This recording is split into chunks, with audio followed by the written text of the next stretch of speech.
It flew on the freezing edge of space, silently waging the Cold War. But the plane itself was white hot. The metal around the colossal engines became translucent, and as it bashed through the thin air at 2,200 miles an hour, friction made the Blackbird swell by a foot. This meant none of the panels fitted properly, so on the ground, the fuel tanks actually leak.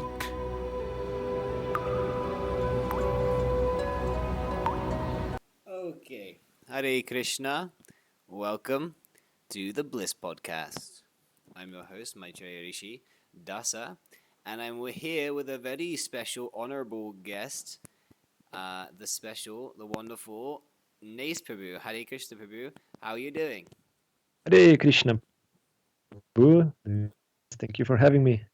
Oh, okay. Look like we may have some kind of technical difficulties, but that is to be expected. This modern technology is not perfect, but anyway, we can hear your golden voice somehow or other, so it's okay.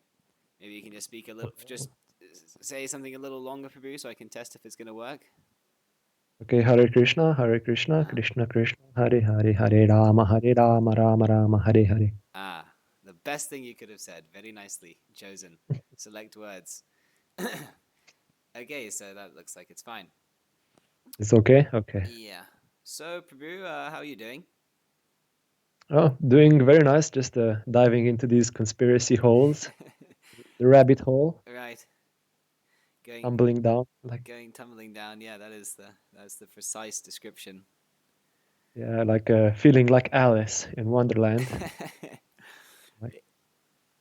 Yeah, it's like every time. I mean, we mentioned this in the last podcast also, but I feel, and we both agree on this, every time we meet on this call to discuss after we've done research for the next week's podcast, that it just goes deeper and deeper, and I feel like the more I study the thing, so many more questions.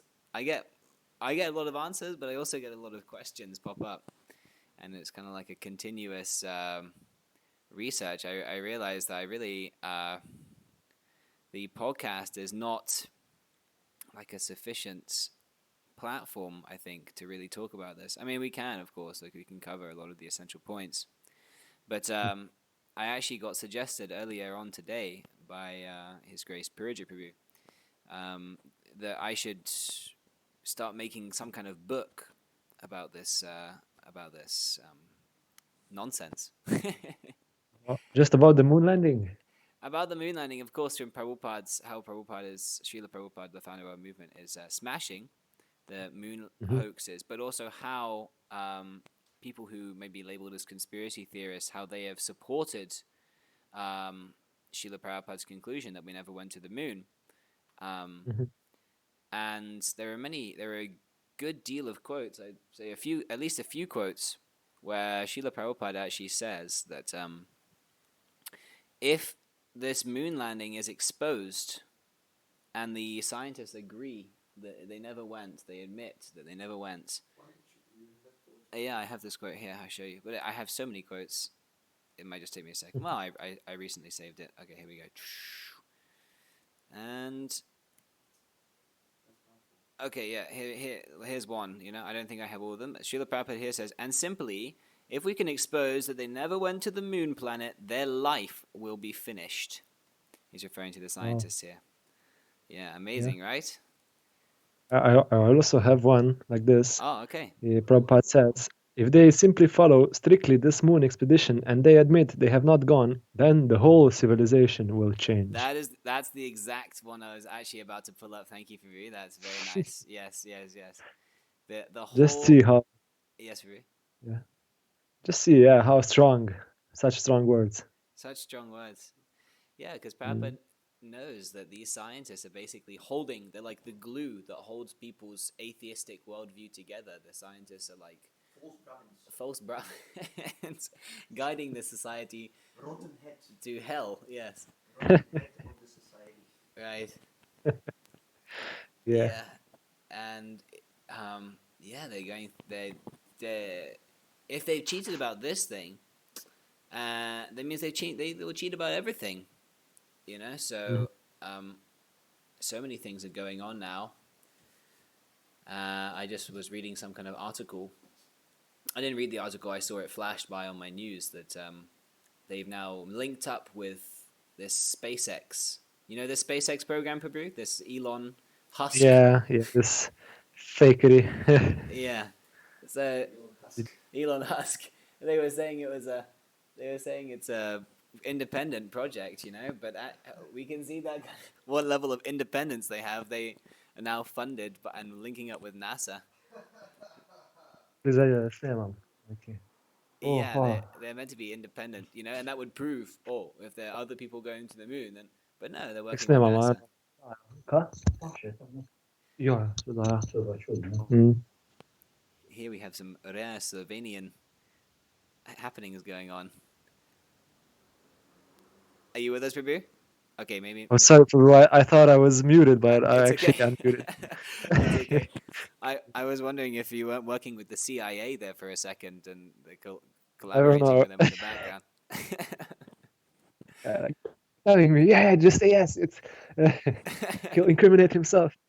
Oh yeah, I was actually listening. The this Elon Musk, he's a complete nonsense, complete bogus. Oh, okay. Because actually, one time when he supposedly shot his car, he shot his Tesla Uh huh. to the space, and there's a whole video of it, of his Tesla like floating around in space.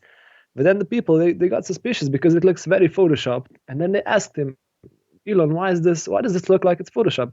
And his reply was, because it is. And then they What? said, but why is it photoshopped? Yeah, he admitted that it's photoshopped. Uh huh. Then they asked, why is it photoshopped? Then he said, because it has to be. And that was the Wow. end of it. So Wow. just see, why does it have to be photoshopped? What are you hiding? What's going on? Wow, that's so nonsense. You know, it's kind of funny that you mentioned that because let's see, I was just watching a very very interesting video in this connection um about the CGI and Photoshop. And it's funny that you mentioned this. I don't know if you're part of this Facebook group. I don't think this is actually the one, but there's a Facebook group I just joined on Purujit Prabhu's recommendation. Let's see. I'm not part of so many groups, so I think it's probably going to be here. And it showed some footage from a recent space mission, Okay. and it just looks incredibly badly photoshopped. Yeah, they all do. They all look very. It looks like a low. Okay, I can't find it here, but I'm gonna find it later. They have a low class CGI. Like really, like it looked like it was made in um like a children's like a children's studio, a children's animation studio. For like $3, and that's all they could afford. It looks really low class, and people are Interesting. like eating that up in the comment section. I couldn't believe it. Yeah, because they're completely blindfolded, completely brainwashed. Yeah. They had like a shot But there. that's They had like shooting it. You know how they get these shots of spaceships going into the sky yeah, and they're filming it from the ground. But then all of a sudden, out of the blue, they have a shot from next to the spaceship, like following it in the sky. Like an action, like some kind of movie action shot. Like, how did you get that shot? I don't know. well, okay. Yeah, you would think maybe they're getting careless because otherwise their CGI is kind of on point. Because if you think about it, that's the whole thing. This CGI special effects. That's their main business is to fake. So they do it very nicely. Otherwise, That's true. That mm, is true. But this, Prabhu, if you saw this clip, really, it's it's yeah. it's atrocious. I anyway.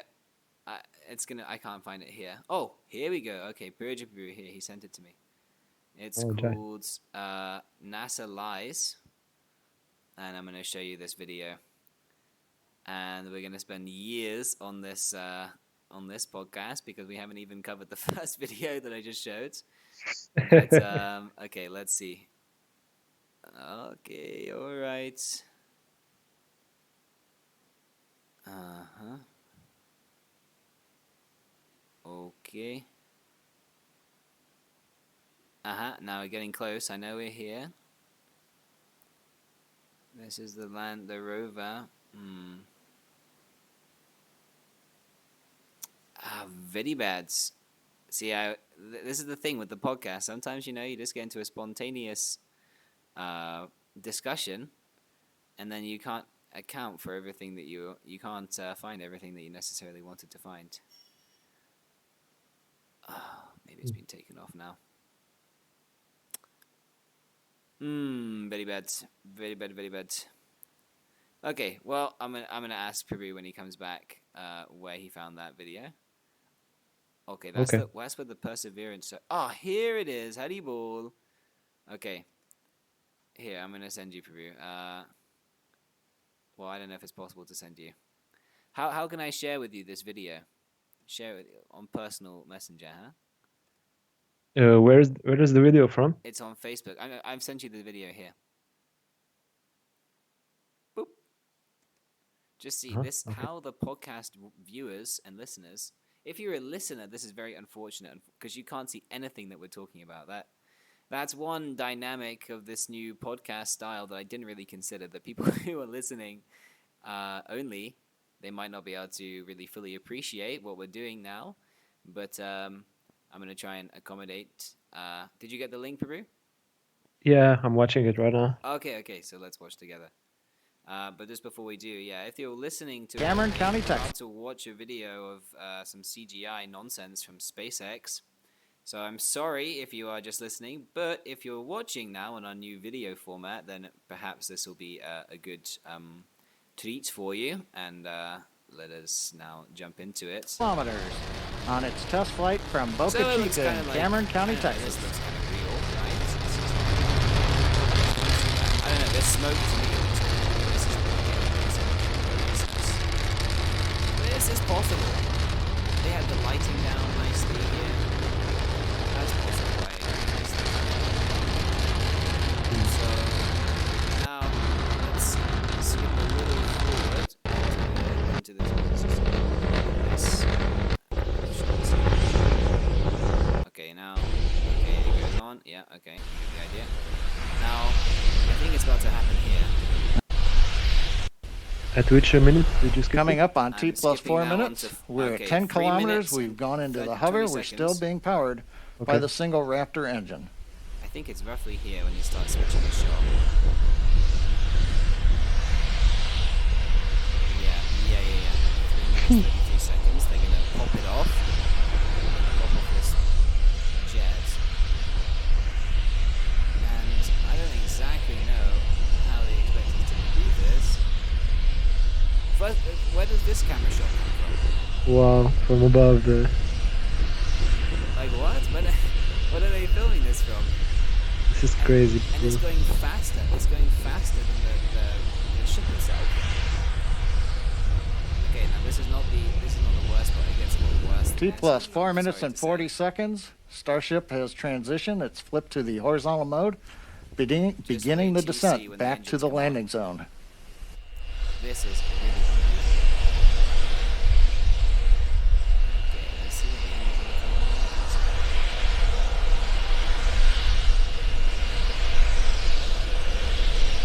on.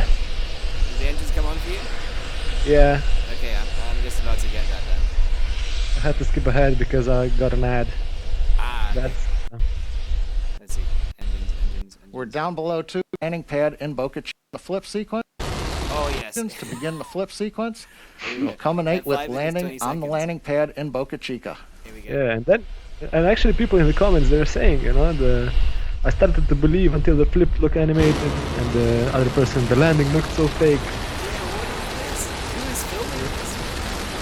OMG, that CGI is amazing. Let's see how it lands. It is incredible.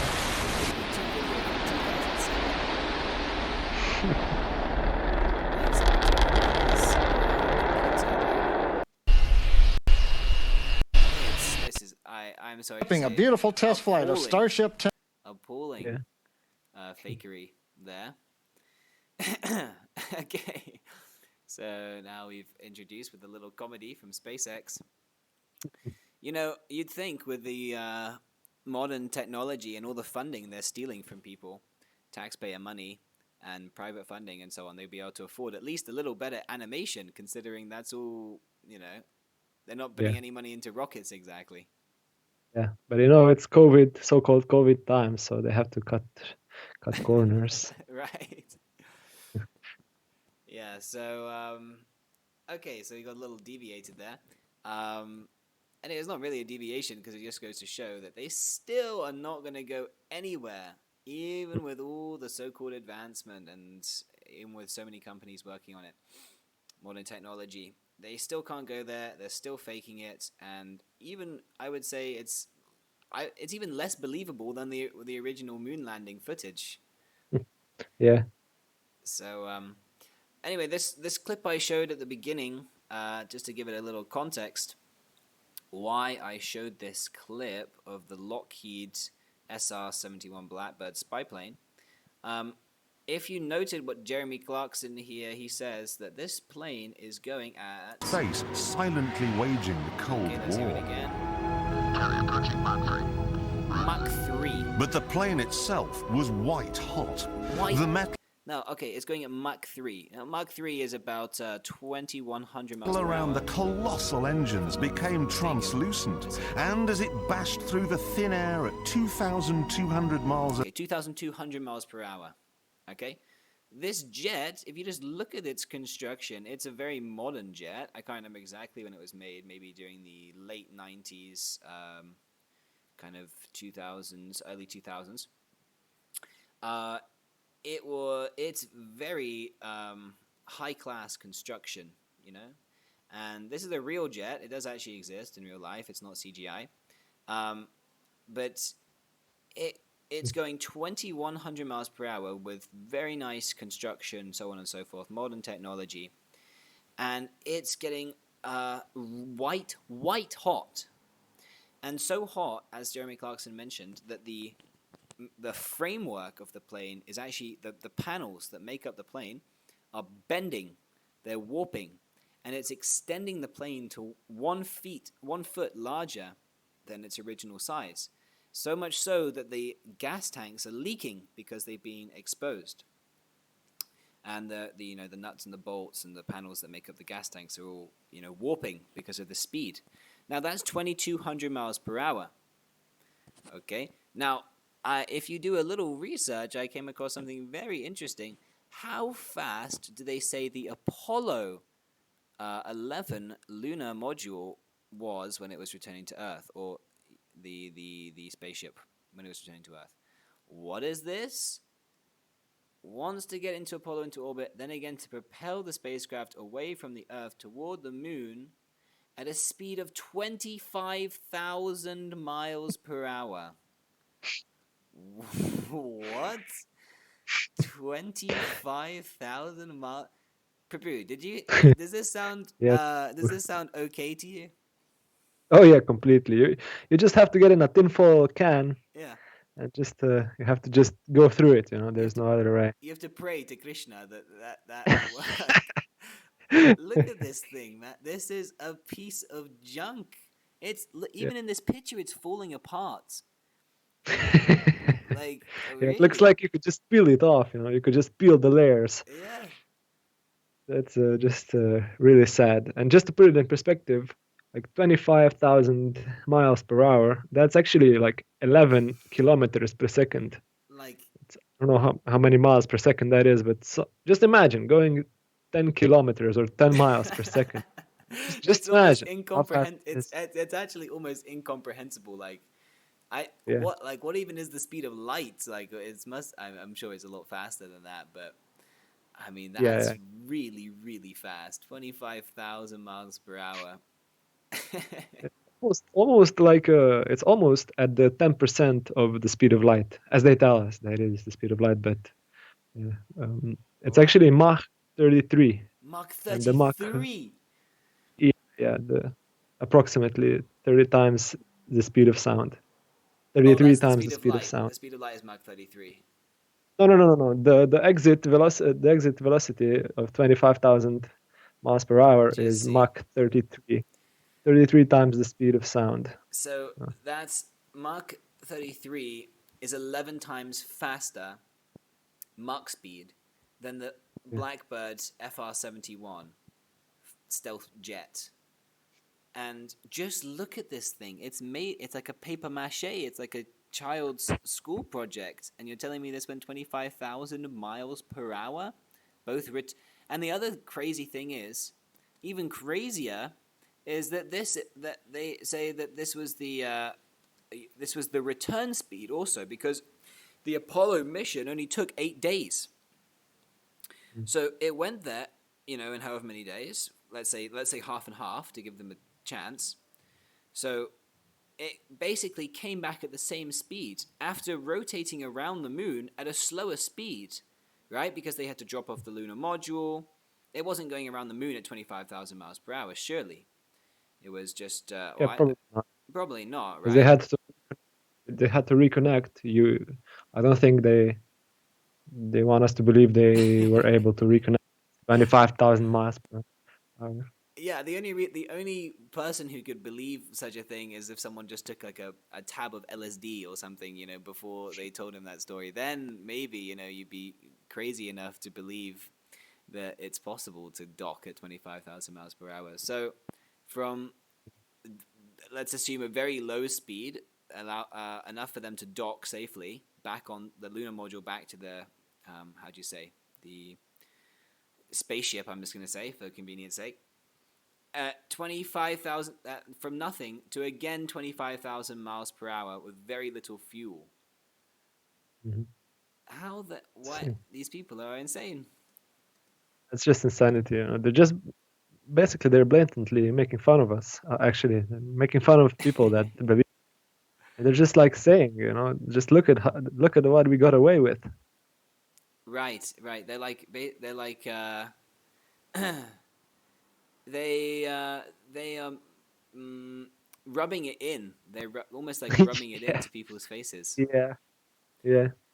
Srila Prabhupada, he gives there's a nice, or at least the disciples of Srila Prabhupada, they're remembering a nice story of the. Did you hear this story, Prabhu, of the emperor's new clothes? You ever heard this story? Oh yeah. Yeah. It's very well done here. It's very nice. Okay, yeah. So the people, they're cheating the king. The king says, "Make me some new clothes," and the people are they make nothing. They're pretending to work, and they charge the king lots of money. And they say, no, only intelligent people will be able to see your clothes.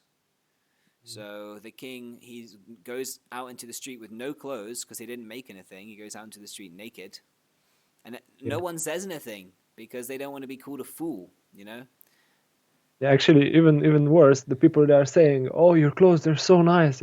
You're so Right. beautiful." Right. They're You trying to just make it. compensate. Yeah. And guess who points out the discrepancy on the part of the knackered king? The little foolish child. Yeah. So, somebody who's simple, just looking at it simply and not trying to, go along with the mainstream, or not be, not trying to go against the grain. Because people are just trying to go with the grain. People don't want to be called a conspiracy theorist or crazy or go against the status quo. People don't want to stand out. They just go. They accept, like we saw in one of the first episodes, that people just accept whatever they see on television. So, but any layman, upon simple observation of the facts, can see this is completely nonsense and nothing lines up. So I don't know, and also, Nace, we can go in this connection, at 25,000 miles per hour, entering into the Earth's atmosphere. Now I know it probably slowed down at that point, but Nace Prabhu pointed out something very nice, that it should be a red hot module. Maybe you can explain this, Prabhu. Yeah, well, like you were saying with the fighter jet, it actually got very hot. So obviously that change of temperature would bring about a change of color in the in the iron or the aluminum or whatever it was made from. But this isn't so. These modules, they just stand unaffected. They doesn't show any type, not even any bending, not even any show.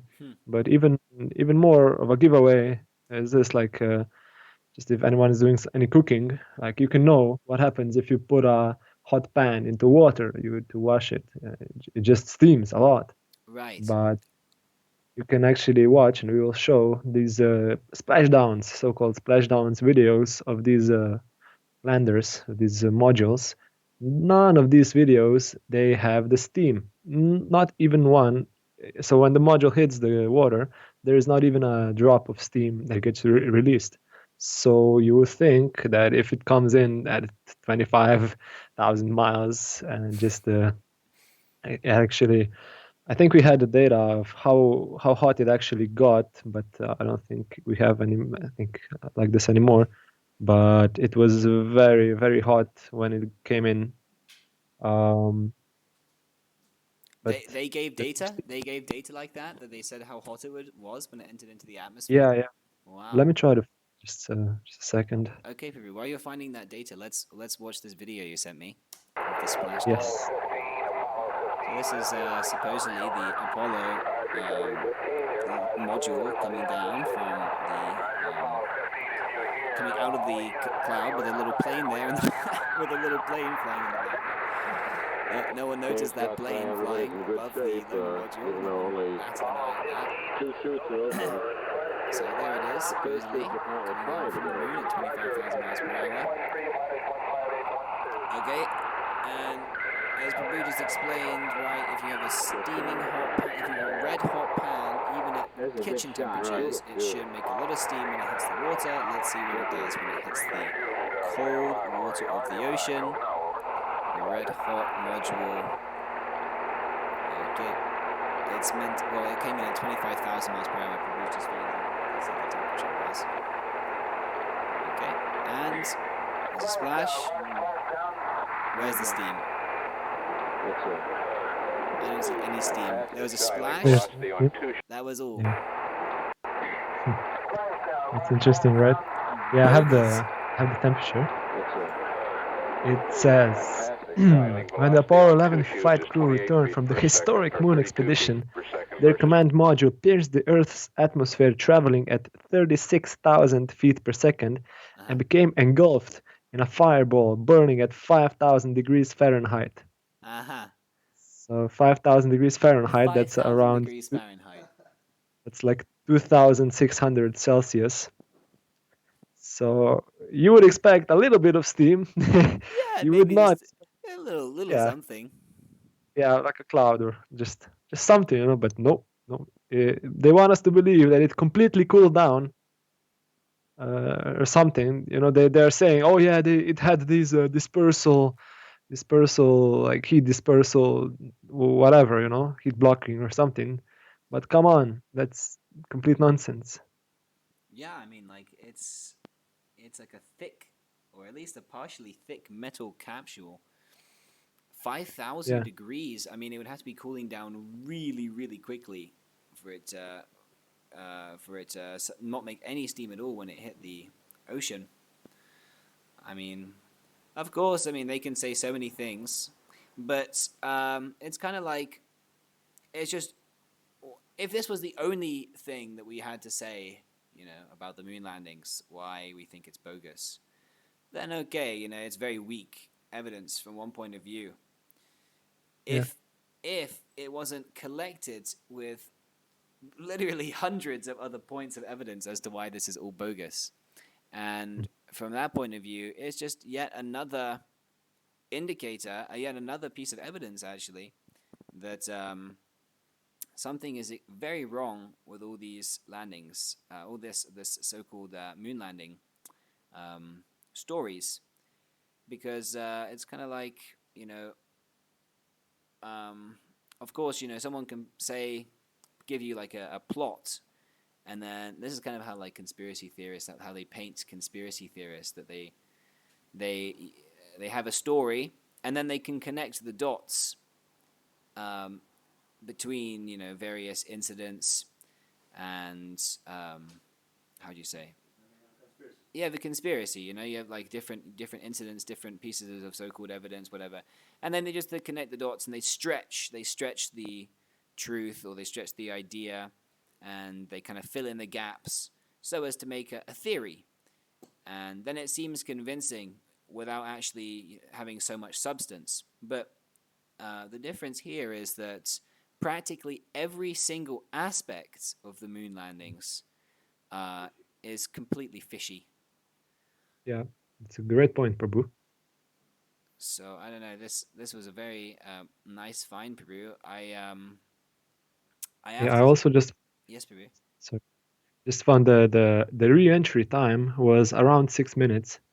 So Okay. in 6 minutes, it supposedly cooled down from 2,600 Celsius to like I don't know 50, that it doesn't produce steam. So that's a bit steep, if you ask me. Very steep. I mean, anyone can conduct this experiment. Go to the kitchen now, heat up a pan to even 200 degrees, or how hot a Yeah, pan can get, and then run around yeah, your kitchen for 6 minutes, and then touch the pan and see if it cooled down. you know, and then you can do the math. Maybe it's not yeah. And exactly. if you believe that it's true, then you just press the pan against your hand, and then you'll see what is true and what is not. Just That's like like how, that's the test. like, sorry, Pepe? No, there's no cooling device. They say it's air dispersion. What do they say, Nace Prabhu? How do they say that it cools down? Yeah, yeah. It's just a second. Um, it doesn't say, but it's like yeah, it's like some sort of dispersal. There's nothing mechanic, but it's this heat shields. Yeah, this thing. Heat shields. Yeah, supposedly from some, I don't know how it works. Yeah, well, I think they did some practice. They did some practice modules before. But Purujit Prabhu was also telling me a story where there was some recounting from an airline pilot. No, that Mhm. wasn't. That was Bill Casing. Bill Casing. We mentioned him in one of the previous podcasts. He was one of the first people to speak out very vehemently against the moon landings. Um, Bill Casing recounted that he had been told by a pilot. Um, he approached Bill Casing. He was like a military pilot, and he approached Bill Casing um, after the moon landings had happened a little while later. Bill Casing was on a radio show, and I'm just paraphrasing, but he was talking about why it was bogus or whatever. And this military pilot, he approached Bill Casing afterwards and told him, "I think you're right, Bill, because on the day that this happened, this is Apollo 15, this clip I showed you, but on the Apollo 11 splashdown, which is the same deal, there was no steam.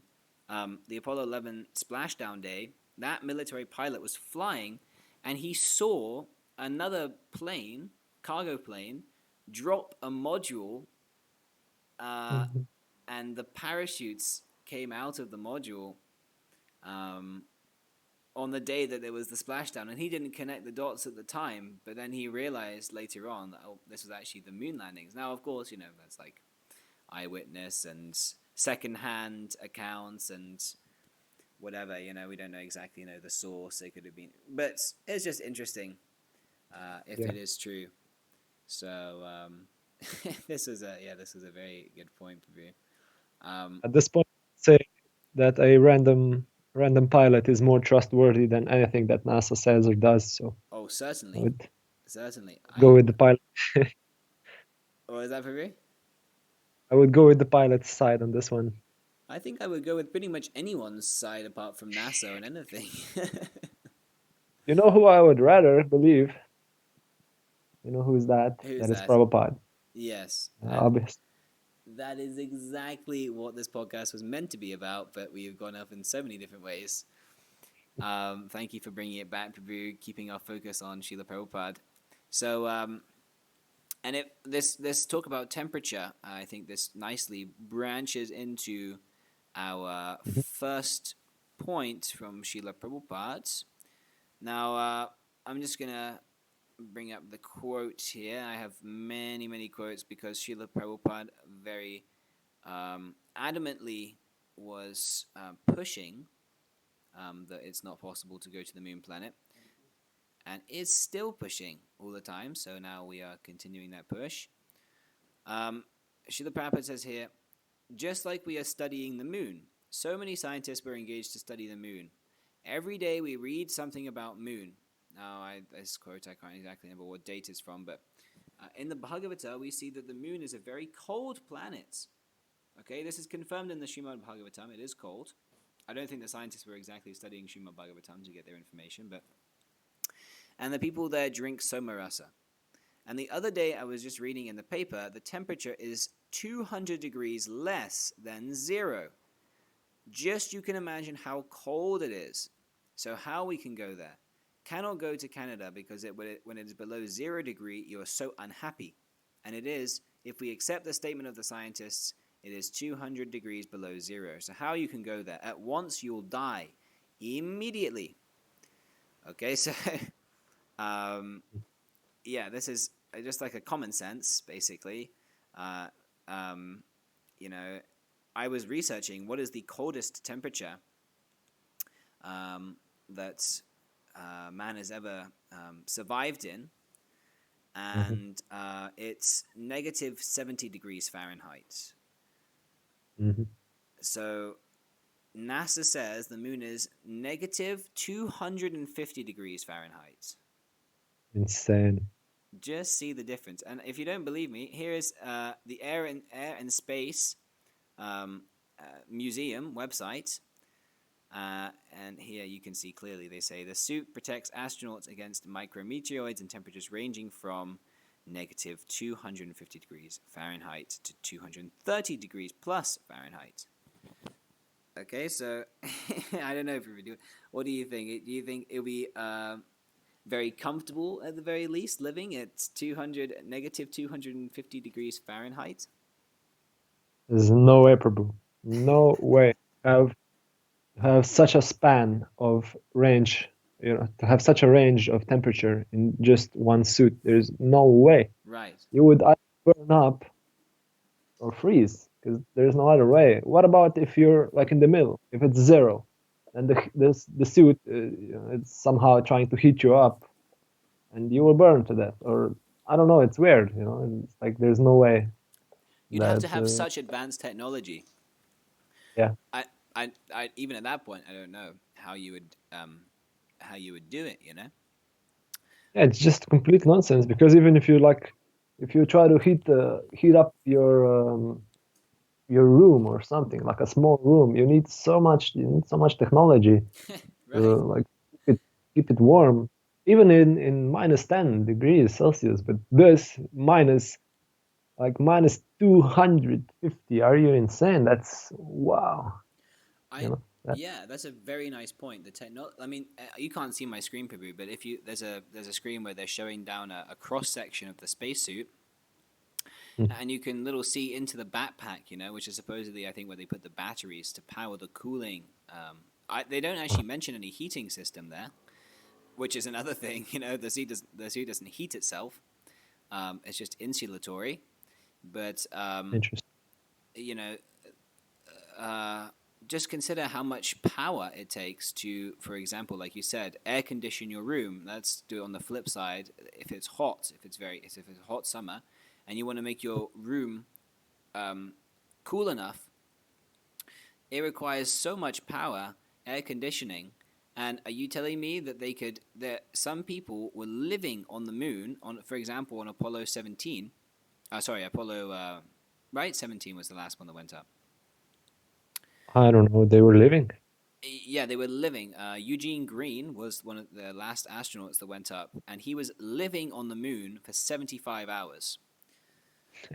So, yeah, you're telling me their spacesuits these little batteries here lasted for 75 hours, cooling down the spacesuit constantly against 230 degrees Fahrenheit? I highly doubt it. Yeah, they have the sensor for everything. They obviously very carefully thought of every answer. So they will say, "Oh yeah, we had the backup batteries and the generator and so on." But just use some common sense. If you use some common sense, then you can believe. But if you use some common sense, it's completely nonsense to believe these things. Yeah, it's like a stretch. Like you really have to Yeah. put a lot of blind faith in the scientists Mhm. to believe this kind of thing. And another point is that for the heat. Now, you brought up a good point that they're going to say so many things. They have the technology. They do actually say, I did some research, what is this spacesuit made out of? Here you can see they show the charts for the early, what are the materials. So I did some research. What actually is this material they're using? It's called, the main thing is called beta cloth. So here is a beta cloth. Oh, I think I've deleted that beta cloth. Anyway, beta cloth is supposed to withstand temperatures of something like, let's see. Okay, it melts. It's similar to fiberglass, and it melts at temperatures exceeding 650 degrees Celsius. Okay, well, that's quite significant. You know, whether they tested that or not, that's another thing. But let's take their word for it. Now, that's all right. I believe that it can withstand such temperatures. But what about the person inside? Because we have our good friend here, Mr. Baked Potato. Mr. Baked Potato, who I have a picture of now on the screen, is a good example of what you can do a practical test on the effect of this so-called beta cloth. Because even if the cloth can withstand the temperature, just like how you put a Mr. Baked Potato in tin foil in a microwave or an oven, the tin foil will withstand the temperature, but the baked potato on the inside will be edible. It will be cooked very nicely. So, to my layman's observation, I would say that seems to be what the effect of insulating yourself with such beta cloth would be. I don't know. Is my potato science wrong? Am I missing something there? I think you just destroyed their multi-billion space program with a potato analogy, so that's perfect. Very nice. Yeah, I don't know. It actually makes sense. Makes a lot of sense, you know.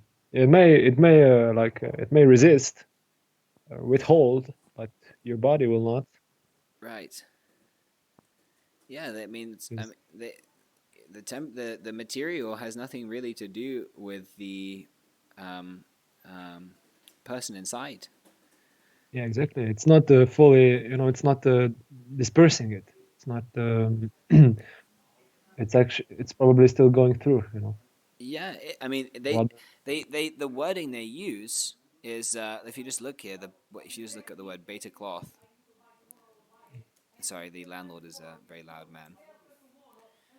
So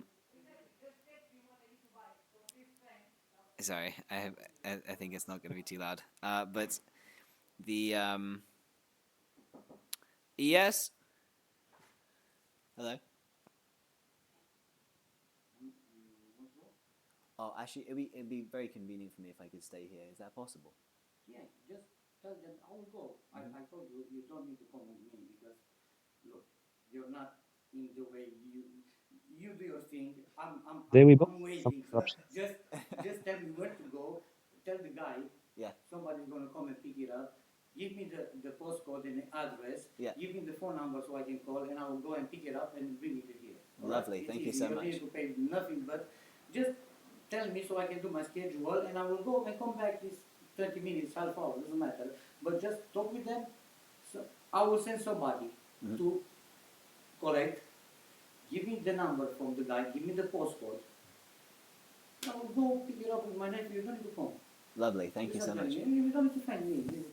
It's more inconvenient for you to come with me than I will go because this is my job. Go, collect, deliver. So Right. you understand me? So it's easy for me.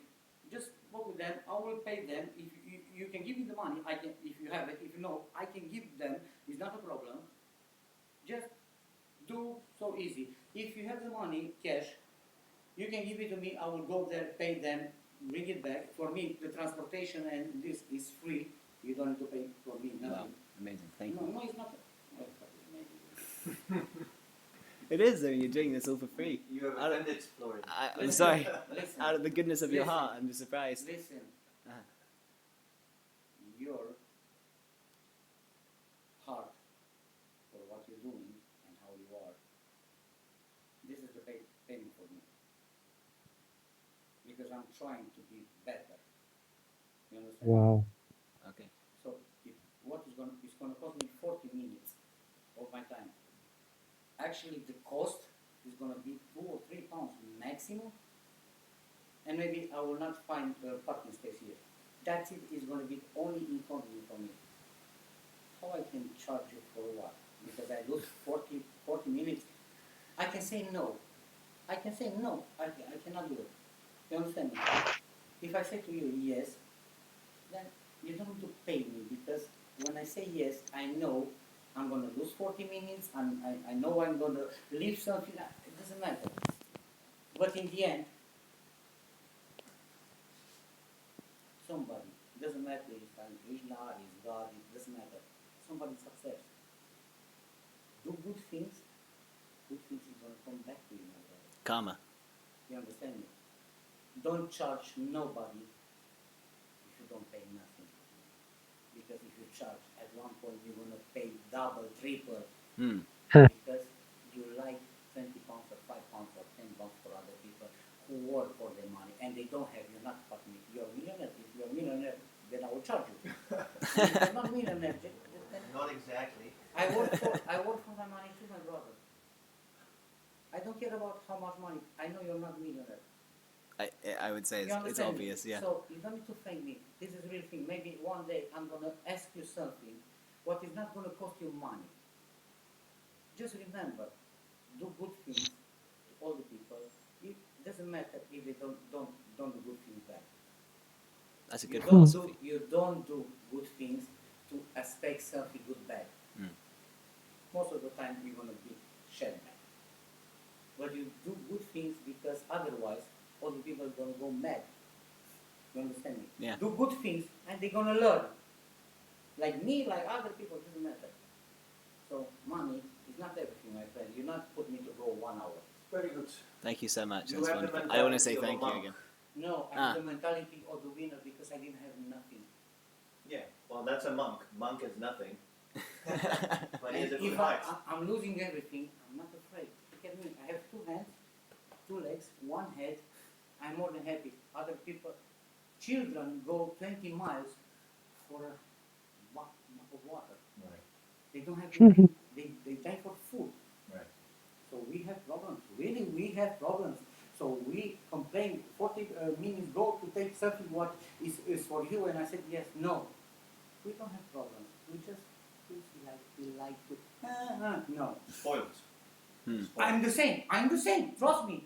Only sometimes I think about really I have problems. Really I'm not happy. Really I have this depression what I have now. Because my mother died. You know I have some depression now. sorry about that. A few months, 2 months ago, and I have some depression of that. But do really I have problems? Or that children who I see on internet they die because they don't have food, man. Right. Food. Yeah. What food I'm throwing away because I don't like to eat or I eat too much. Right. Really? So we don't have problem, my brother. This is just things what they can be sorted. If I don't want to go, I'm telling you straight away, I'm not that blah blah. I'm not going. If I tell you I will go, I look on how 1.4 miles. You really think you need to pay me for that 1.4 miles, even if it's 40 minutes? But if you cannot wash your clothes and it's smelling in my flat. Ah, Hmm? okay. So you remember when I told you, when I'm taking care of me, I'm taking care of me. Automatically, it's included. You understand me? Mm. So if you need something, I'm here. If I cannot do it, we will try. If it's not possible, don't go mad. We are together. We try to solve it. But like this, so 40 minutes is nothing, my brother. Okay. I don't know what to say except thank you now. Nothing. Just call the guy, tell him you will send somebody, give him the postcode. Yeah, I have the If you address have here the money, actually. good. If no, I will pay them. Okay. Because I will take, I have like 60 or 80 pounds. I don't have cash, but I can take it out if you don't have cash. And you can transfer me, doesn't matter. And I will go pick it up, come to you, bring it here, from here. If you need any tools, I have, so that's it. Very nice. And we're gonna sort it, yeah. I'm going to give him a I have bank another transfer. table, half of that, exactly why like that, Huh. if you need it. Okay. That'd be kind of cool. Guys, I don't know how is your religion and how many you think, but if you need something, I told you, come to me, and if I have it, take it. I have like these things. I have just comment what you need. What exactly doesn't matter. It's just things, man. Mi casa su casa. No, it's not mi casa tu su casa. It's things. Uh-huh. Soul you cannot buy. Things I can buy. I can buy another. If I give it to you 1 kilo like this, I can buy tomorrow another one with 1 pound, 2 pounds. Very good. I work for 2,000 pounds per week. So what is this? But people, trust. This is different. So call the guy, tell him you're gonna send somebody. Yeah. Give me the postcode. Yeah. Text me the postcode, and I will go with my nephew and bring it here. Thank you so much. I'm going to send you the address now. He just sent it to me. Send me on WhatsApp. All right. Okay. No worries. See you later, Maureen. Bye. What a guy. I love What a that. pious landowner. Yeah. He said Krishna also very nicely. Yeah. So Wow. that was a nice segment of the podcast. Yeah, that was all recorded. That's nicely on the podcast. Thank you. Okay, I just have to. What were we talking about, Prabhu? We were talking about the beta cloth getting baked in the potato. So, Oh, yeah. Baked potato, yeah. I'm currently sending him the address. That is why I'm going to ask now Nace Prabhu to elaborate, possibly if he remembers what we were talking about, on whatever we were talking about while I send this address. Sorry to put the About the pressure on baked you. potato. Yeah, something what we were talking about there. I can't remember. We were talking about that, yes, the beta cloth, it may resist so much temperature, it may withstand, but there's no correlation. That doesn't mean that the person inside will withstand. Like you were saying, like if we put it in an oven, the tin foil, it will not change. It will get hot, but it will not be destroyed. But the potato inside will be baked. So the same way would most likely happen to these astronauts. Cooked So to it's not a valid, smithereens. cooked and baked and everything alongside. Yes, that's I now I jogged my memory. Yeah. Yeah, so there are so many things. And we don't have yes, now I remember. You nicely brought us back to Srila Prabhupada, and we're discussing Srila Prabhupada's and the different smashes that Srila Prabhupada gave. So yes, now the spacesuit, this is I think thoroughly smashed. Another little thing is that they mention this in a couple of the documentaries. There are micrometeoroids, apparently, of course. This is all speculation, but even based off their philosophy, there are micrometeoroids in space that are traveling at 30,000 miles per hour. So basically, these are like bullets from a machine gun, even faster than a machine gun. And I don't think if you were to shoot this spacesuit 100,000 times with a machine gun that it would hold up very nicely. I don't know. Is it bulletproof? They never did any tests like that. But these micrometeoroids are meant to be even more deadly, and they could also survive that. So I would say they're just like they're gods, basically. right. They created the god suit there. Yeah, God mode suit, impenetrable, resistant to everything. Right. Doesn't matter. It's quite an interesting proposition. Quite an interesting proposition. That's nicely summarized. I think that's the best it will go to. Just an interesting proposition. Whether it was actually reality, that's another thing. So Yeah, so Srila Prabhupada, he challenges on this point. And I don't know, Prabhu, maybe you found some other quotes. I have quite a few here, but I got too many to pick from. Yeah. Maybe something else stuck out to you. Yeah, the most obvious one that also Srila Prabhupada gives, that is like, we can accept, if we want, we can accept their so-called scientist theory, but we, on the other side, there's Prabhupada. And this quote is so strong that there's no way to combine either one of those. So the scientists, they say that the moon is 300,000 miles away from the Earth. But Prabhupada, in his Srimad Bhagavatam purport, he says, from Shastra, we understand that the moon planet is situated 1,600,000 miles away from the sun, and the sun is situated in the middle of the universe. And the total diameter from one circumference to the other of the universe, it is 4 billions of miles. So the sun is situated at a point of 2 billion of miles from the circumference of the universe. And above the sun planet, 1,600,000, there is the moon. And above that, there is Venus, there is Jupiter, there is Mars, all difference of 1,600,000 miles. So it is not possible to go to the moon planet because, first of all, the sun is a little. According to the modern scientists' calculation, it is 93 million kilometers. Taking it accepted as 93 millions from this earthly planet, then again add 1,600,000. That means 94,600,000 miles away from the Earth, there is the moon planet. It is not possible. Therefore, they are now silent. They cannot go there, neither ever they went there. This is the conclusion. Yes, that is. What do you think about that one, Prabhu? Yeah, I think we have to accept Prabhupada. I mean, if anyone still wants to accept the scientists that have been standing on shaky grounds for every part of their mission, they can. But if they want to accept Prabhupada, who has a spotless character, I would recommend Prabhupada. Yeah, Srila Prabhupada is quoting here from the Srimad Bhagavatam. You know, this is, as we talked about in the first podcast, we can go back and forth between these various evidences, and of course, so much of it is incriminating. But in a court of law, opinions and even evidence, different evidences, eyewitness, and so on and so forth, they're ultimately trumped by the law. That the law is the final say, whatever the law book has to say. So it's the same thing. We use Vedic authority. Vedic authority is our final say in any matter. So the scientists will give their arguments, the conspiracy theorists, whatever you want to call them, they will give their arguments.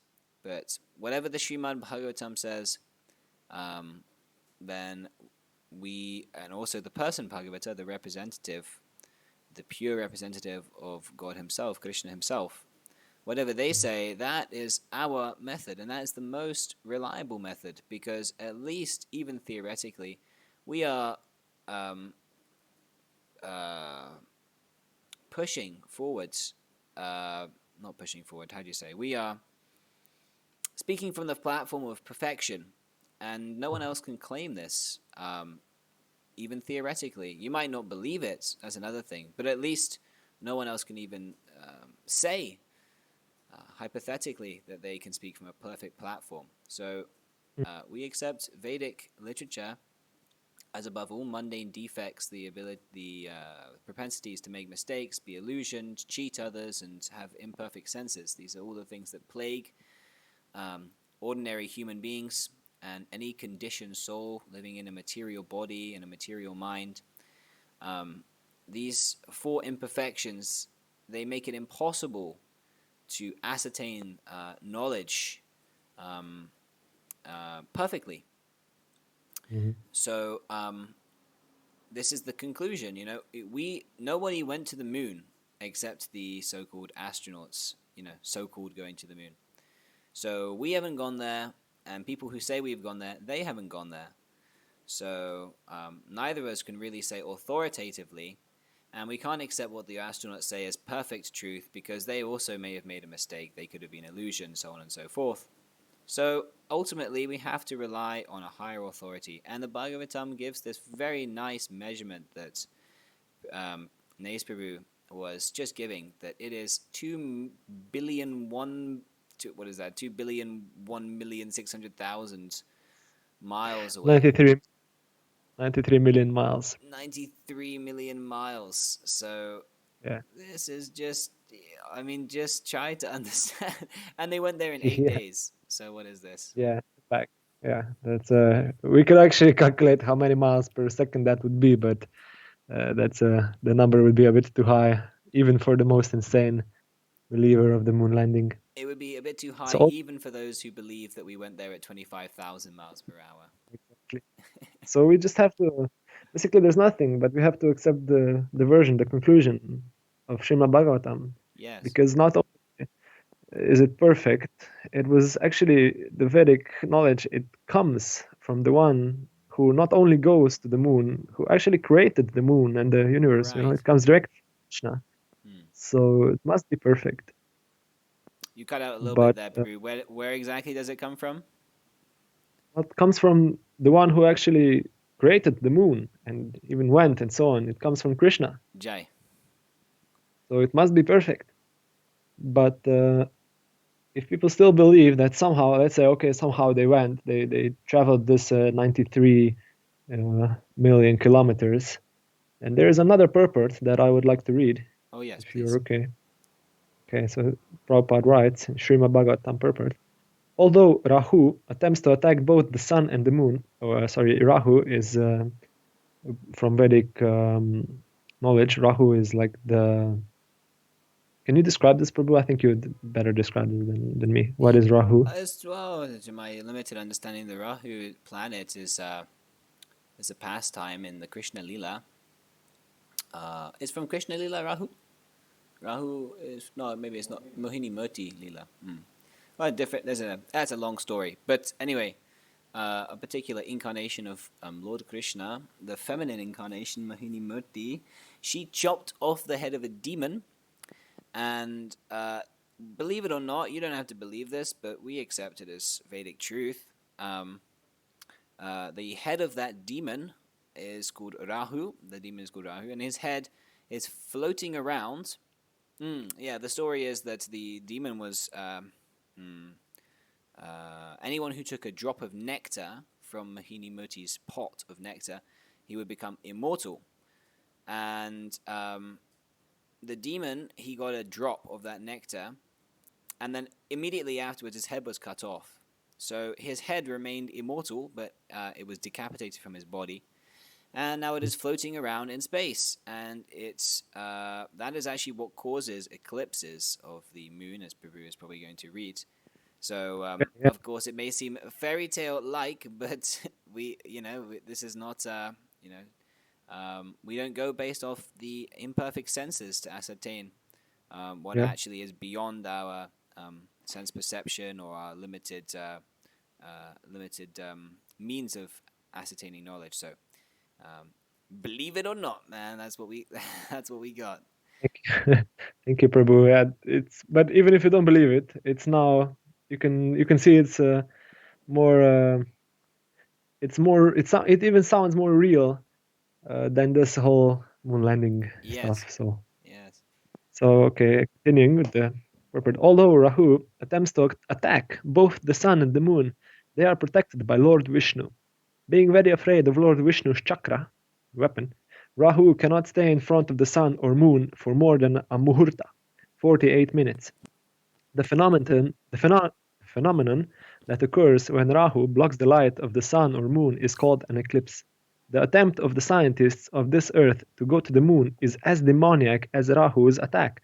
Of course, their attempts will be failures because no one can enter the moon or sun so easily. Like the attack of Rahu, such attempts will certainly be failures. So, yeah, if you don't know the Vishnu's chakra, so Vishnu is actually Krishna, but his chakra is like a sun disk. It's like a transcendental weapon that he can spawn and that he is wielding, I think, on his index finger, and Krishna is wielding on his little finger. And like he can basically send the chakra like a disc, and he can send it anywhere to hunt down anyone, and the chakra does not stop. has a mind of its. It has a consciousness of its own, so you cannot escape it. So, like, even if the scientists somehow, let's say, they got through the Van Allen belts of radiation, which is deadly, and then they traveled this 93 million kilometers, and then they got close, they will get sliced, and their heads are flying like Rahu. Right. Their heads are flying around. There's no way you can get, maybe you can get by sheer luck, you can get through the through the Van Allen belts. Maybe by some material advancement from their side, you can travel this 93 million miles, but no material abundance will help you defeat the chakra, the disc, because it is transcendental. There is no way. Very nicely pointed out. Yeah. Krishna is the final say. If Krishna doesn't want you to go to the moon planet, if it doesn't, if you try to defy the laws of, if you try to defy the laws of God, it's not going to be a very successful endeavor. So, yeah, this is very nicely pointed out. There are measures in place, and there are certain laws, rules, regulations that govern this material universe and this whole material world. And one of those laws is that there are planetary systems that living entities are confined to based on their karma. We live on this middle planetary system, Purvaloka, I think. Puluka. We live on Puluka because we have a kind of mixed karma. Some piety is there, but also some sinful activity. And you can see on this planet, some people are suffering, some people are enjoying materially. It's not exactly hell, but some parts are hellish and some parts are very heavenly. So it's a mixed pious land. And then higher above, you have planets like the moon planet, and these are actually heavenly planets. And then below, and other planetary systems are hellish planets. So these are just planets that allow living entities who have different levels of karma based on their previous activities to live on. And they cannot leave those planets by artificial means. They are bound to those planets, and they have to fulfill their karma in whatever their respective body is. And by certain processes, they can elevate themselves to higher planets. And if they commit sinful activities, they'll degrade to lower planets. And if you try to artificially defy those laws, nature is going to kick on your face like anything. And as Prabhu just pointed out very nicely, sometimes even Vishnu himself is going to take direct means. So what your Apollo tinfoil wrapped homeless shack is going to do against a Vishnu chakra? Yeah. You're not even gonna see it, and you're gonna be finished. Yeah, exactly. So now you brought up a nice point. Even if they got past the 93 million miles, even if what was the other one? They got past the Van Allen belts. Yeah.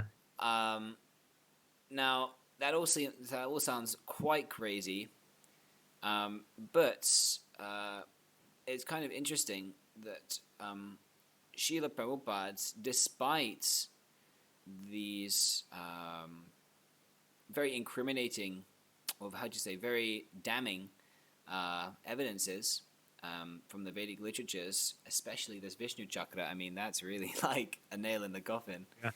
But yeah, that's ultimate. That's like the ultimate. But still, Srila Prabhupada actually does say that it's possible that they went. It's seems like a contradiction. But Prabhupada in many places say they absolutely did not go. But he gives a couple of different answers. Even if they did go, kind of like, Purujit explained this to me, that because the scientists are going to coax up all kinds of nonsense explanations and theory and so-called evidences, and they're like the sources of knowledge, so they can basically twist the information however they like, and people are believing it, right? So Prabhupada says even if they did go, as in even if you believe, even if they present some evidence or whatever, First of all, they didn't go, but even if they did, it's kind of like a contradiction, but it's not. Prabhupada says here, accepting they reached the moon planet, they might have gone to the part where it is desert or barren land, because in each and every planet there is such a possibility. In this planet also, when Srila Prabhupada was passing through the Suez Canal, it is horrible desert. So if somebody drops in that Arabian desert and concludes that there is no living entity in this planet, it is simply foolish. Similarly, these people are maybe going. First of all, I don't believe they have gone, frankly speaking. Even if they have gone, they are landing in some part of the moon planet where there is no inhabitation. So, end of quote. So Srila Prabhupada here is specifically addressing a very significant point that he often brings up to smash the moon landing. Now, I've got 2 points running here, parallel lines. Another evidence that Prabhupada gives that they didn't go is that they say that there's no living entities. But in the Bhagavad Gita, we have the information that Krishna says the soul is sarvaga. So sarvaga means that the soul pervades everything. The soul is everywhere. There is life in every element, in every planet. There is life. And especially on the moon planet, we have the information that it's not just life. It's not just microbes or bacteria or some worms living underneath the dust or whatever. This moon planet is full of higher living entities who have buildings, parks, lakes, vehicles, whole civilizations. And when they landed on the moon, we don't see any such civilization. So we can conclude that, in contradiction to the Vedic literature, there's no inhabitation there on their footage. So we know they didn't go. But accepting that even if they did go and they didn't find life, they may have arrived in the desert area, just like if you arrive on this planet and you land in some desert, you don't see anything. It's not that you can just conclude that the whole planet is vacant just because you landed in the desert. So this is just one of these different arguments that Srila Prabhupada gives for even if they did go. And another one is that in connection with your point you just mentioned about Rahu, Prabhu, is that Srila Prabhupada often says that they may have gone to Rahu. They may have even gone into space, but they didn't go to the moon because, as you already said, it's 93 million miles away.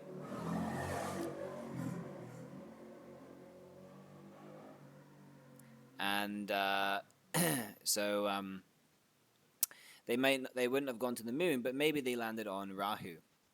So and I don't know how do you understand this, first of all, before I give my understanding of why Prabhupada says like this? Well, maybe he was just saying to pacify some of the devotees' hankerings for the space flight, because I know at that time it was very widely promoted. So maybe he's saying it like that. But sure, why not? The moon is protected because it's a higher loci, it's a higher planetary system. But the demon, it's not protected.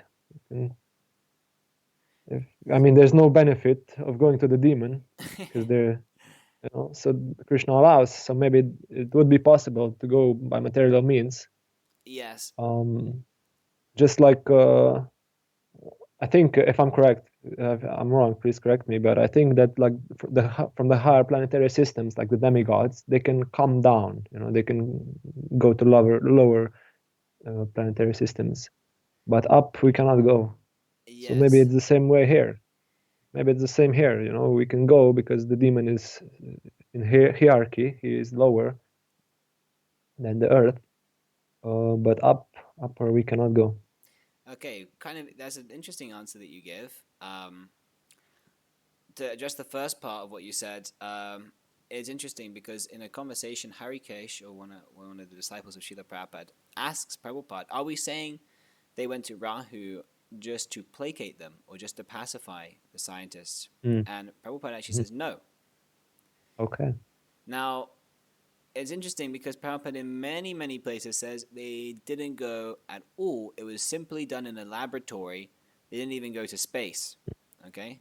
Prabhupada says that very Okay. definitively. But then he says they maybe went to Rahu. Now, I don't know, you might call this my speculation, but I thought it was kind of a funny idea. Maybe what Prabhupada is saying is that just like how one is elevated to higher planets by pious activities and descends by lower activities, when Srila Prabhupada says they may have gone to Rahu, it is possible that Srila Oh, Prabhupada is saying that they went to a hellish planet after leaving the body. oh, Yes. wow. Yeah. Like where Rahu is now or something. Yes, yeah. Because Rahu is a hellish planet. Okay. Oh, wow. Yeah. Krishna says, "Oh, you want to go so bad? Oh, here you go now." Yes, yeah, exactly. Oh, So I don't know, maybe it's just my speculation, but very nice. Yeah. that's one way I understood this quote. So they went to Rahu. Oh yes, they went to another planet, but not in the way they Yeah. wanted to. I don't know. Oh, yeah. Okay, that's interesting. Yeah, Prabhupada even says they may have gone to the copper hellish planet. So many different things. So um, that's also kind of like a indicative of that answer. Would not want to be there. Yes, exactly. And they would spend a lot of money to go there, and but they go there for free at the end of their life if they keep on cheating people like they have been doing. Such mercy. Free ticket. What? Sorry?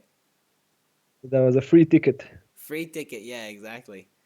Why spend all that money? Why go through all that effort? Just wait, and keep on cheating, keep on going without Krishna consciousness. Yeah. So now I'm just trying to move on now because there are so many points and we've been going on for quite a long time. So let's see. There are a couple more important points. I don't know if there were any more significant quotes that you wanted to point out, Prabhu, but I have a couple other things. Okay.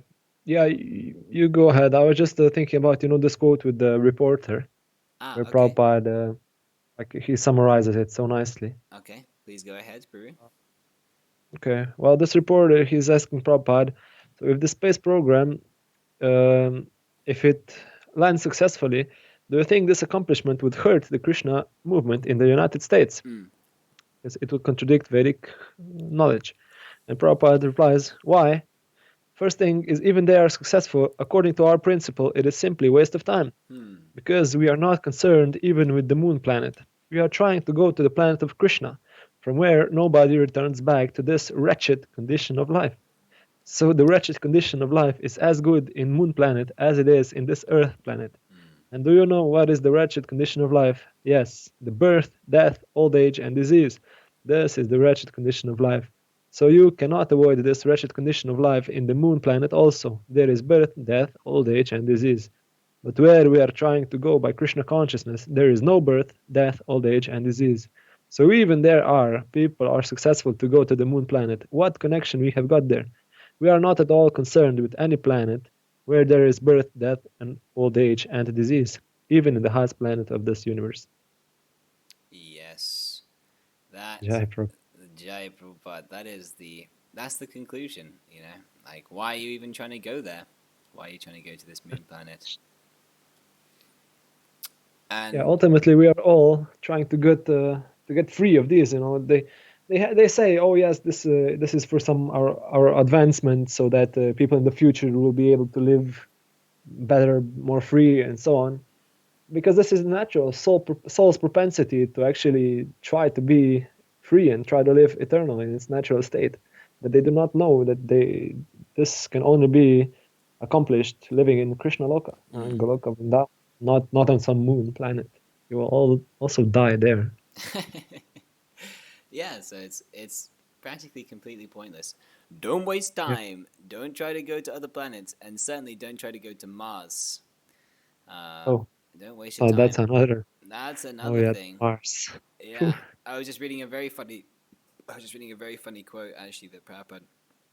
What is that? Prabhupada says a very funny Bengali phrase. I think I have it here.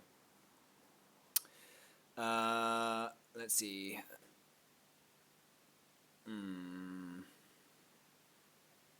Oh. Okay, there's a very funny Bengali phrase. But anyway, to summarize, here we go. This is the quote from Prabhupada. You do not know your case, and you are going to originally. So this is a different argument that Prabhupada is talking about here. But anyway, it applies. Hele datta nache yuche.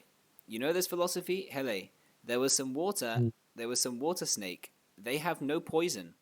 One snake charmer, he cannot even catch that. And he's trying to catch a cobra. So first of all, answer your case, then go to originally. Okay, so that's a different argument Prabhupada is talking about. But it applies here that the snake charmer, he's so nonsense. He can't even charm a harmless snake. And now he's saying, I'm going to go and charm a cobra, the most poisonous snake. So they couldn't land on the moon. They can't go even back to the moon. They said they destroyed the technology, and now they're claiming to go to Mars and make settlements on Mars. So what a nonsense that is. Yeah, it's like that. When they are caught lying, the only thing they have left to do is try to lie more, try to dig their way out of it. But it's not gonna go. Yes, they have to cover up a lie with many other lies. Yeah. And all this effort, all this time, all this energy, like you just said, if it was just employed in a little bit of Krishna consciousness, what is the goal? Why are they trying to go to the moon? Why are they trying to expand past the Earth? Because they trash the Earth, and they make such a horrible situation here. They want to go and migrate to another planet. So, like you say, that propensity is there in the soul. Why not employ it for a permanent situation in the spiritual sky? That is intelligence. So. Yeah. That is a very nice concluding quote, Prabhu. But if you don't mind, there are just a couple other little points I want to bring up. Just because I kind of wanted to, although this has been a really nectarian dive in into the moon landing hoaxes, I just kind of wanted to make this the last podcast I do on the issue. I think I'm gonna make this little book about all these different things, but. Very nice idea. Yeah, I think I'm just going to bring these last 2 points and we can just discuss. So, Srila Prabhupada gives one more quick smash I'm just going to give, and then we can go to the last big one. Now, it's going to take me a long time to find this, but Srila Prabhupada... here we go. So Prabhupada here says... What is the cause of the brightness of the moon? Pancha Durividya, the sun. Prabhupada, they have bought some dust, but this is not bright. Trivikram, they say it's reflected light. Prabhupada, that's all right. What is the material that makes it so bright that the whole universe is illuminated? Hansaduta, there's no comment on that point. Prituputra, they don't know that. Prabhupada. They have bought some dust, but that is not bright. They have said, the other scientists, they say this kind of dust can be available here. Just see. Now how it is bright. Okay, so now that's the end of the relevant portion of the quote. So now it's very, very interesting that Srila Prabhupada says this, because we can go back here to a video that we looked at in our second podcast. And what is this video? This is from the Mythbusters. So let's just hear again what the Mythbusters have to say. What do they say, Mythbusters? Component is a moon dust analog that accurately reflects the reflective quality of the real stuff. The dust that covers the moon is called regolith. When the sunlight shines upon the moon, regolith reflects a certain amount of sunlight back towards Earth. That reflective quality is called its albedo. Now, the albedo of moon dust is between 7 and 10%, according to our sources at NASA. To make our version of regolith, we used Portland cement and charcoal powder. Now, to measure the albedo, or reflected light coming off of it, we used a light meter and our fake sun. 8%, dude, that is perfect. What we just showed with this test is that our sample regolith has a reflective index of about 8%, which makes it ideal for us to test with. So, okay, So here the Mythbusters, once again, incriminate themselves by saying that they made a replica moon dust from materials found on Earth. It's exactly the same as the moon dust found on the moon, with the same reflective qualities. So it doesn't seem so surprising to me that it's very similar to the moon dust, because guess what? It is the moon dust. They never went to the moon. And this so-called retroglyph is actually stuff that you can find on Earth, just like Srila Prabhupada said. Now, another point here is that Adam, he mentioned the exact percentage reflective quality of the moon dust, 8%. 8% reflectivity. Now, what's very interesting is that there are other videos that you can find. For example, look at that, it's right here, how convenient. So, NVIDIA, who's a graphics card company, they made a video so-called debunking the July lighting 16th. critiques of the moon landing. And now, the lighting critiques are basically that there's a particularly famous picture of Neil Armstrong sticking out of the lunar module, as you can see here.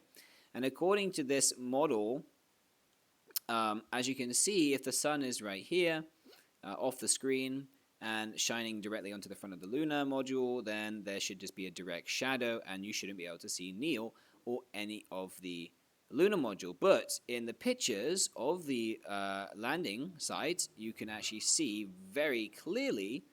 This is not a very good one, because this is in front of the. Here we go, like this. Now this is a simulation, but this is a simulation of the original image that they're trying to replicate and prove that the surface is actually reflective, and that's how they light the back and Neil Armstrong here stepping off, or Buzz Aldrin, I think this is, stepping off the lunar module. So now logic would say that it should all be in darkness, but they retort that actually it's the reflective quality of the moon. Now, some conspiracy theorists or debunkers, or whatever you want to call them, they have also pointed out a very nice smash that if that is actually so, then there shouldn't be any darkness on the stones or other big areas of shadow that you see in other pictures of the moon, because otherwise this reflective effect would also light up those areas, but it doesn't. It just reflects on the lunar module and the astronaut, and we know why, because it's a studio lighting. But anyway, they say, and they're trying to prove that based on the reflective quality of the moon's surface, it lights up the astronauts. Based global illumination. So The image still now, did not as you can look see right. here, it's lighting up. This is 8% reflectivity. It's not very bright. It's only bright enough to take the picture. Now, Prabhupada brings up a huge point here in this conversation. He says, how is it that the moon with that reflective dust is lighting up the whole universe? Now, you might not accept that it's lighting up the whole universe. You might only accept that it's lighting up the Earth. But even given that, just see how bright the moon is when you look out in you go out and you look at the moon in the night sky, and also how it lights up everything. You know, it's almost like if it's a full moon night, it's almost like daylight outside. So how is it You can see possible? easily. Sorry, Prabhu? Yeah, you can see easily. See very easily. So how is it possible? It's even this low. This is right next. This lunar module and Neil Armstrong are on the moon's surface, and just see how dim they are. But they claim that this reflectivity is now shining back to Earth with such full brightness. So just see the nonsense. That's a very good. I think they can get over that. That's the finish. Yeah, and Srila Prabhupada is the first person. I never saw this argument ever given before by any conspiracy theorist. So Srila Prabhupada was bringing this up very early on, very nicely. So that's just a quick thing that was obviously very significant. But one more thing is that Srila Prabhupada actually explains the reason why now this all happened and why why it happened. So Prabhupada says that it was to cheat people, to get money from people. And it was a cooperation between the Russian government and the American government. So here I'm just going to read a quick quote where Prabhupada explains this. Prabhupada, yes, they might have gone to some hellish planet, as I was previously talking about, where there is only sand, and very hot, and the culprit is pushed through that desert place to Yamaraj. Okay, so on and so forth.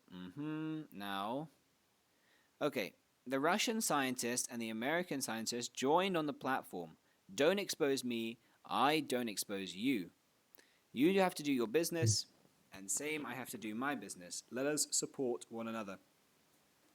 In all other case, they are inimical, and the scientific field they are friends. That means that if another scientist opposes me, then my attempt will be futile, so let us don't do it. Shruti Kirti, you don't expose me, I won't expose you. Prabhupada, because we are doing business. We are getting money from this rascal government, so if you expose me, then I will not get money, and if I expose you, you will not get money. Let us remain together and let them remain fools. That's all. This is it. If a common man like me can understand the whole policy, how the scientists will not understand? But they have made a compromise that don't expose me, I'll not expose you. And let us take money from the government. This is going on. Okay? So, yes, this is very nicely explaining the whole thing. Prabhu, maybe you could help me. How much did it cost, the whole Apollo project? How much money did they take to do that project? Let me just check Okay, up. yeah. Oh yeah, the Okay. Apollo's program's total cost was about 25.4 billion.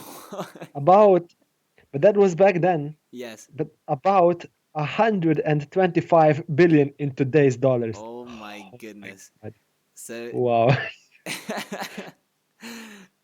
you can just see what Prabhupada is saying here. $124 billion they stole from the American people. Actually, 152. Yeah, even more. 52. Oh wow. 52. That's incredible. Just imagine if even a portion of that would go into building temples and like distributing proper books for Saddam. Just imagine. If 1 billion, just 1 billion.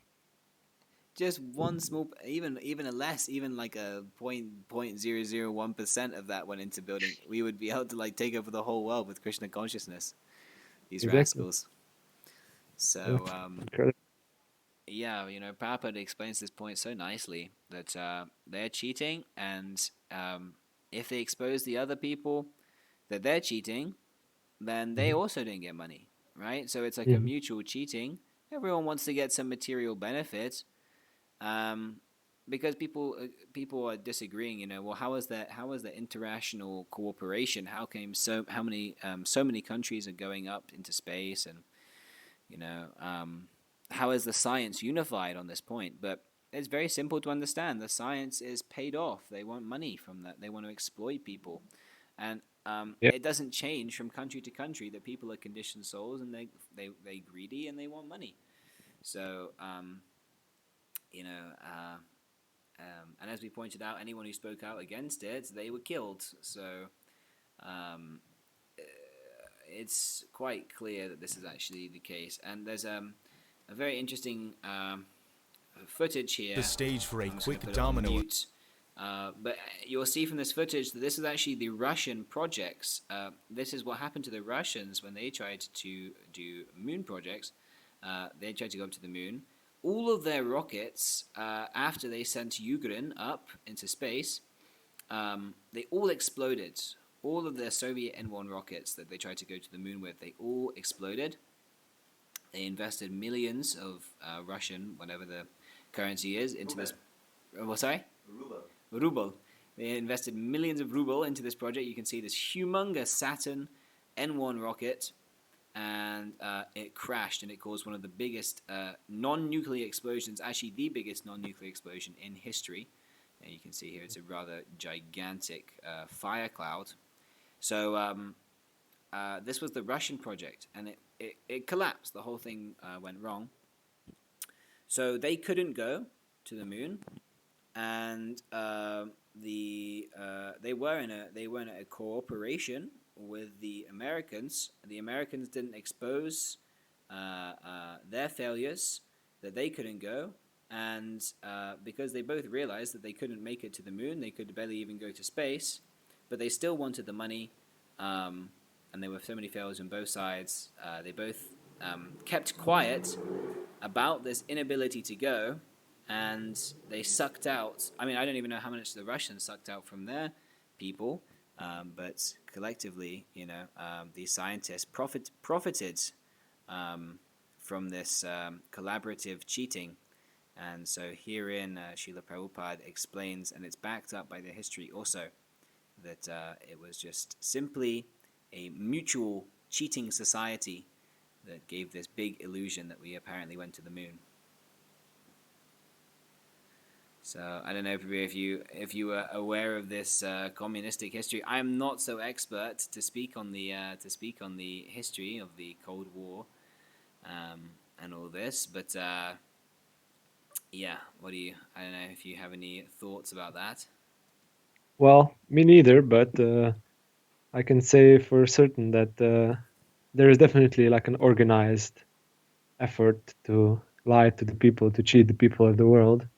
So they make it seem to us like they're enemies. Oh yeah, we were competing against the Russians and the Chinese. They were strictly following. But we Americans, we are the best, so we are competing. They make it seem like that, like it's a race or like it's a competition. But in reality, they are all just collaborating how to cheat the most people, how to cheat the most money. But ultimately, it's about control. Who has the most control? Because if they say, "Oh yeah, we were able to go to the moon first," and what that's basically saying to the people is subliminally, that's saying we are now able to destroy any part, any city around the Earth, anywhere, because basically we can send the rocket to the orbit and then nuke you from anywhere.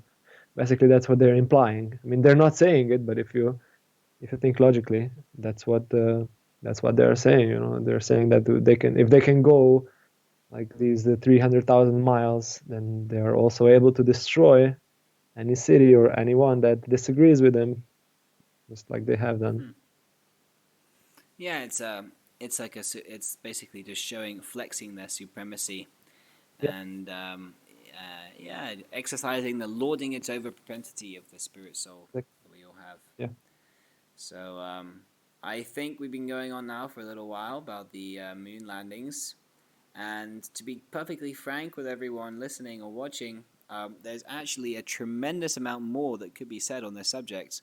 There is so much evidence, and aside from the Vedic version, which is of course the most conclusive, I encourage everyone to do their own research, which I don't usually do because, of course, research work is a limited way of ascertaining knowledge. You just take knowledge from the Vedas, save time. But if you are interested in the subject, Srila Prabhupada did want us to destroy it from all angles of vision. So there are many documentaries. There's many interesting footage out there. I want to continue publishing articles and so on and so forth about this. Maybe some videos and whatever might come up in the future. I recommend checking out Bill Casing, Bart Cybrel, like this. They've done some wonderful documentaries. Also, American Moon is a very informative one. So it's simply more content than we can cover on these podcasts, and I would just be taking content from them, really. The point of this series was to both show both sides, the materialistic evidence and also our Vedic evidence, but mostly to focus on this Vedic point of view. And boy, that guy is so obnoxious. I think he's also trying to go to the moon. Yeah, it's gonna lift off soon.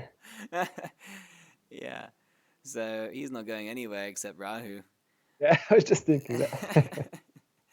But yeah, so anyway, in conclusion, don't trust whatever you hear from these scientist rascals. They're liars, they're cheaters, they have no knowledge, they're using the imperfect senses, they're atheistic, and they don't take knowledge from Krishna, Srila Prabhupada, so it's an incredibly flawed process. And even people who are not part of our Krishna consciousness movement, they are also picking up that this is simply bogus propaganda. So, yes, thank you for listening. Save time. Don't go to Mars. Don't hear from scientist rascals. Hear from Srila Prabhupada. Chant Hare Krishna, like Prabhu said. Don't worry about going to different planets. It's all a waste of time.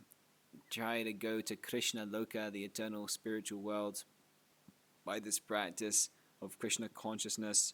Chant the Hare Krishna mantra. What is that mantra, Prabhu? Hare Krishna, Krishna Krishna, Hare Hare, Hare Rama, Rama Rama, Hare Hare. Haribol. So that's all you need to Haribol. do. There is, in one sense, like also Prabhu said, it's not our aim to just discuss the landing on the moon, whether it happened or not. It certainly didn't happen, but this is one important aspect of this mission is to destroy this atheistic scientific philosophy. And you can kindly join us on this smashing expedition by subscribing to our YouTube channel, putting a like on the video, and sharing it with your friends. So, without further ado, I will see you on the next podcast. Let me know what you thought about this one in the comments below, and please go and check out our Bliss family on Facebook, where you can go and talk to Nace Prabhu about this further. Hare Krishna! Hare Krishna. Jai Srila Prabhupada. Jai. Okay, now I gotta do some outro. I don't have any outro music, so I'm just gonna end the stream. Oh, that was a secret podcast thumbnail just showed up there. Hare Krishna.